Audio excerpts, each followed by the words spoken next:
nós precisamos vencer o medo da morte. Eu sou o Alexandre Robles e eu tenho uma mensagem para você. Das duas perspectivas que a gente precisa compreender e definir a respeito da morte, uma delas é o medo. E as pessoas que têm medo da morte têm a tendência de se apegar ao que é transitório.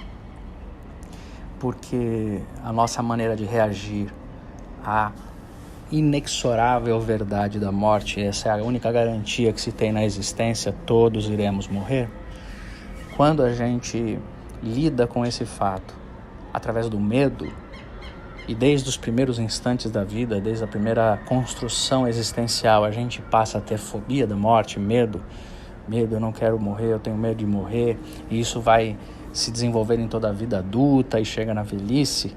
As pessoas que não lidam com a verdade sobre a morte, com a certeza da morte, têm medo dela, seja por razões psicológicas, religiosas, culturais, seja qual for a questão, a gente tem a tendência, as pessoas que vivem assim têm a tendência de se manter agarradas à transitoriedade da vida.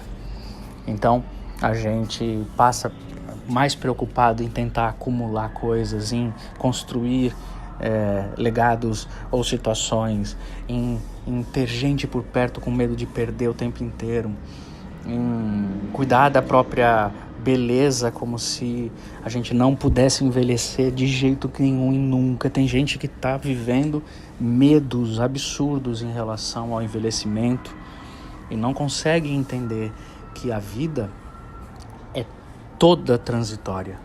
Nada é garantido, tudo é passageiro, tudo tende a acabar.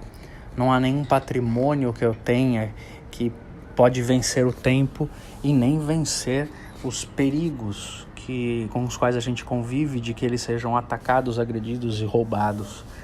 Nenhum relacionamento é tão forte que possa resistir a todas as possibilidades de fim. O nosso corpo está envelhecendo, a nossa vida está acabando.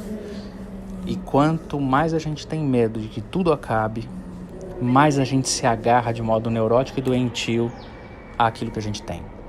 Isso se expressa na maneira como a gente lida com o nosso dinheiro, nosso patrimônio, nossas coisas. A gente pode se tornar escravo disso tudo e apegado. Isso se mostra na maneira como a gente se relaciona com as pessoas, porque a gente tem obsessões de relacionamento, a gente pensa que vai morrer se aquele relacionamento acabar ou se aquela pessoa se distanciar um pouquinho.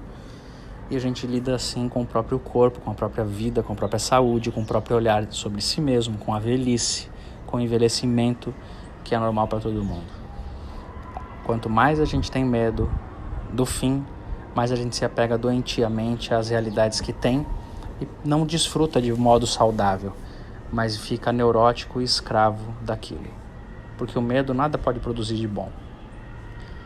Deus nos liberte das fobias da morte. Paz e bem.